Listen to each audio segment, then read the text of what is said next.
Pilipinas, magandang araw po sa inyo, Luzon, Visayas at Mindanao.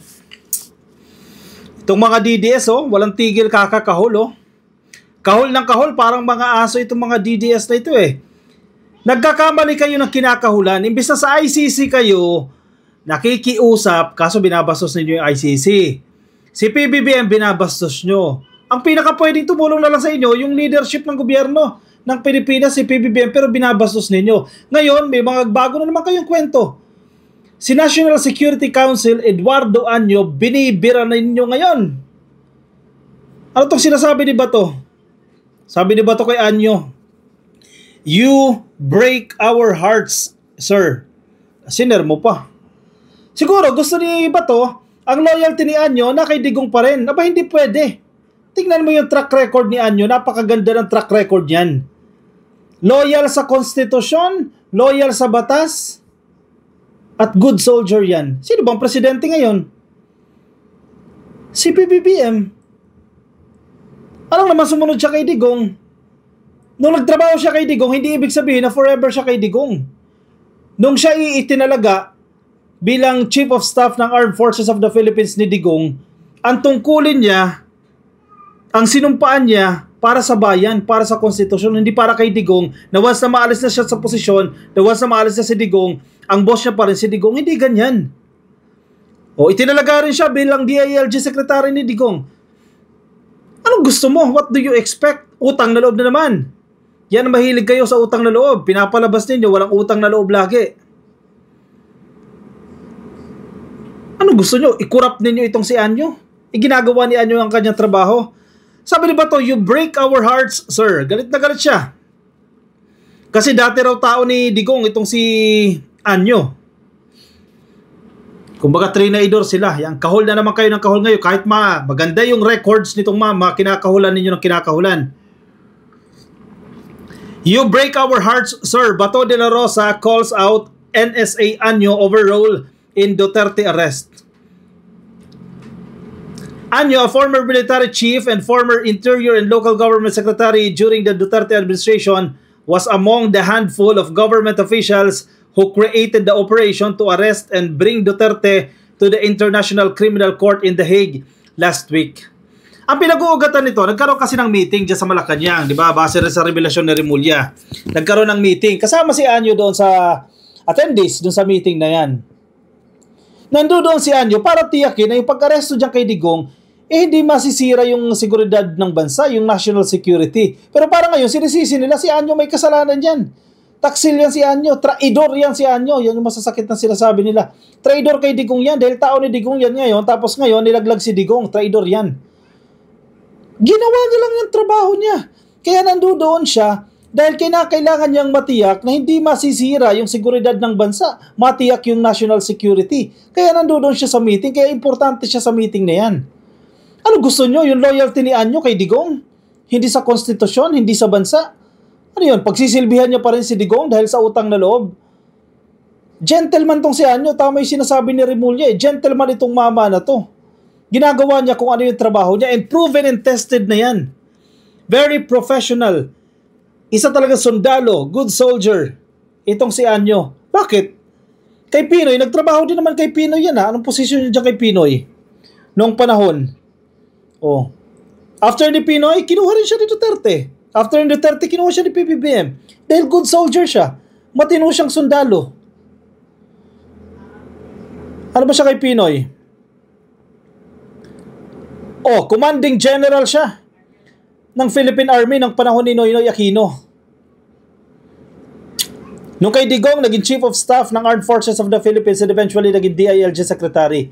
Ngayon, kay PBBM, Director General ng National Security Council and National Security Advisor. Pansinin niyo, bakit lagi siyang kinukuha? Iba't ibang administrasyon. Kasi ang pinagsisilbihan niya, ang taong bayan, hindi yung politiko. Hindi si Digong, hindi si Pinoy, hindi si PBBM ang kanyang pinagsisilbihan. Ang konstitusyon, yung sinumpaan niyang tungkulin. Tapos ngayon, palalabasin ninyo na traidor itong mama. Kinakahulan ninyo si Anyo. Dahil gusto nyo, himurin niya yung puwet ni Duterte. Dahil dati niyang amo, yan siguro ang gustong mangyari dyan ni Bato.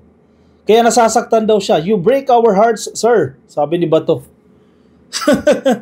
Si Bato siguro. Umami naman si Bato dyan eh. Ang loyalty niya na kay Digong, sino ba nagpapasahod sa'yo? Si Digong ba? Hindi ba ang taong bayan? Well, ibahin mo si Anyo. Iba tong si Anyo. Magkaiba kayo, Bato. Binibira nila, traidor daw itong si Anyo. Hindi nila matanggap na si Anyo hindi politiko. Hindi nag-aambisyon maging congressman, hindi nagiging ambisyon maging senador, trabaho lang. Trabaho lang. Nagiging professional lang itong si Anyo. Na hindi matanggap ng mga DDS, kinakahulan nila ngayon si Anyo. Abay, nagkamali kayo ng kinalaban. Wala kayong maibabatong putik dyan kay Anyo. Kaya siguro yan ang sinasabi ni Bato, you break our hearts, sir. Yun na lang. Hindi siya makapaglabas ng baho kasi wala siguro baho na wala silang maipakita dyan. Kasi malinaw naman yung ginagawa ng mama. Trabaho niya yan eh. Nagsisilbi siya sa administrasyon ni PBBM. Meron siyang tungkulin bilang National Security Advisor. Maganda yung posisyon na yan. Crucial yung position na yan. Alam naman yung Intel report, ire-report kay Digong. Hindi ba presidente si Digong? Malamang sa presidente. O sa usapin ng pag-aresto sa ICC, anong kinalaman ni Anyo sa pag-aresto sa ICC? DOJ yan at Philippine National Police. Oh, nagpadala ba si Anyo ng mga espiya? Sa rally nila dyan sa Hong Kong? Anong ginawa niya? Anong participation niya? Sige nga, ilabas ninyo. Ano naging participation ng National Security Council sa pag-aresto? Alam lahat ng taong bayan yan eh. Yung event nila dyan, alam lahat ng taong bayan eh. Bago pa lang umalis si Digong. Pag alis si Digong, pumutok na yung balita eh. Na nakaamoy yan na may warrant eh. O ba't bumalik pa? Ngayon, sinisisi nyo si Anyo. Si Anyo ba nagkaso kay Digong?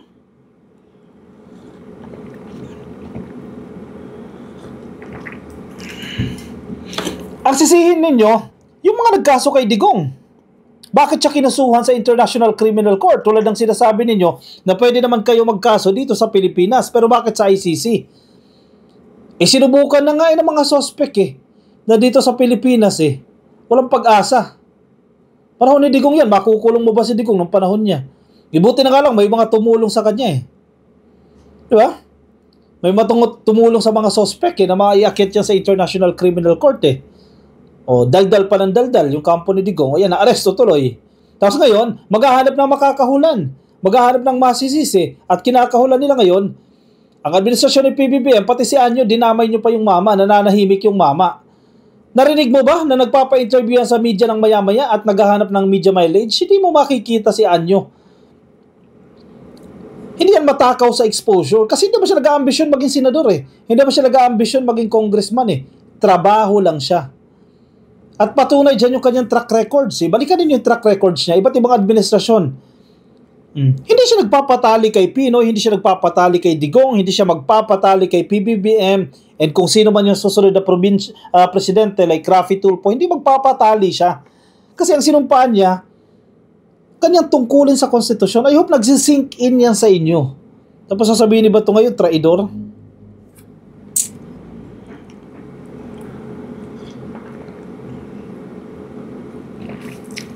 Kung tutusin, onti na lang yung ganyang klaseng tao Itong ugali ni Anyo Talagang good soldier Sumusunod sa chain of command Ginagalang ang konstitusyon, onti na lang yung ganyang tao Kasi yung iba dyan, pag nakatikim ng posisyon, mag-a-aspire na yan. Gagamitin na yung pagkakataon para maging congressman sa susunod na eleksyon, tumakbo na sa pagkasenador. Pero narinig mo ba kay Anyo? Karir itong si Anyo Hindi naman deserve ng mama na bibirahin ninyo na traidor yan. Dahil doon, tatawagin ninyong traidor? Tapos sasabihin ni Bato, you break our hearts, sir. Wow! Coming from you, ha? Si Bato kasi, ang sinumpaan niyang tungkulin, si Digong ang boss niya. Hindi ang taong bayan. Tapos gusto niya itulad si Anyo sa kanya. Well, magkaiba kayo, sir. Sige, basahin niya natin ka-coffee. Nilalaman itong article na to. Nasa politico.com, you break our hearts, sir. Bato de la Rosa calls out NSA Anyo over role in Duterte arrest. Parang ang labas nito ang laking-laki ng papel ni Anyo dito sa pagkaka-aresto kay Digong May sinasabi si Remulla dito. Sabi ni Bato, Senator Ronald Bato de la Rosa expressed heartbreak after learning about the involvement of former Duterte cabinet member in the former president's controversial capture and handover to the ICC. "You break our hearts, sir," De La Rosa wrote on Facebook, sharing a video clip about Anyo's involvement in Duterte's arrest. Sabi ni Bato, unjust yung pag-aresto. Hindi nabigyan ng due process, sir. Di ba yung mga tinukhang ninyo, hindi nyo binigyan ng due process, tapos ngayon magdidemand kayo ng due process? In the first place, nabigyan kayo ng due process. Tama yung pag-aresto kay Digong. Sobra-sobra pang ang care ang pag-aresto dyan kay Digong Hindi nanlaban nung panahon mo. 30,000 nanlaban, pwede ba yun? Senior citizen manlalaban? Meron tayong nakausap ka-coffee kanina. In the coming days, ilalabas natin itong video. Mga biktima, pamilya ng biktima. 70 years old na yung asawa niya, si Tenta na. Tinukhang. At ang pinalabas ng laban. Manlalaban, senior citizen, 70 years old. Manlalaban sa napakaraming pulis sa harap niya. Tama ba yun? Manlalaban, tapos tataniman mo ng baril ng laban daw. Buti nga si Digong, hindi nanlaban Saan pa kaya tayo makakakuha ng hustisya nito, sabi ni Bato. Mga kababayan, huwag tayong huminto hanggang hindi nila ibalik sa atin si Tatay Digong, sabi ni Bato. Di galingan nyo yung abogado nyo sa ICC para mauwi nyo si Digong. Yun lang naman solusyon dyan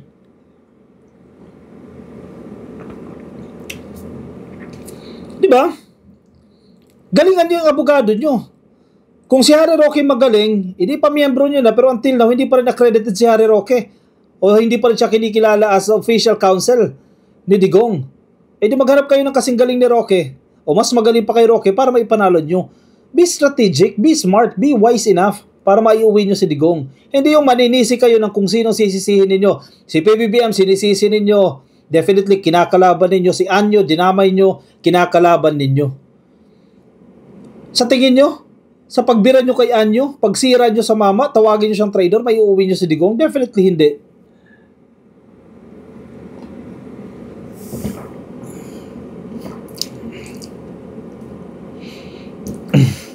Sabi ni Remulla, he is professional. Ganyan niya ilarawan si Anyo kasi alam niya na si Anyo dating cabinet member ni Digong. Pero, nagtrabaho pa rin siya, nag-deliver pa rin si Anyo. He is a professional, he is a soldier, and he is a gentleman. So he served his role, and the information that he gathered and shared were very reliable, sabi ni Remulla. Yan ang tapat sa bayan. Hindi tapat lang kay Digong. Gusto kasi nila maging tapat lang kay Digong Tapat lang sa presidente. Dapat tapat ka sa bayan. Kasi yung mga administrasyon, lilipas yan. After 6 years, tapos na yan. Magpapalit na naman yan. Diba? Kaya mga sundalo, kaya nga tinatawag na good soldiers as compared sa mga police. Mas, ang sundalo, mas tawag dyan, mas yung discipline, yung prinsipyo ng good soldier, ng chain of command, well maintained Good soldier talaga itong si Anyo. Gentleman and professional, sabi ni Remulla. And I think totoo. Na hindi matanggap ng mga DDS. Kasi gusto ng mga DDS, kahit mali na pagtakpan. Paano makakamit ng hustisya yung 30,000 na chinugi? Tingnan ninyo.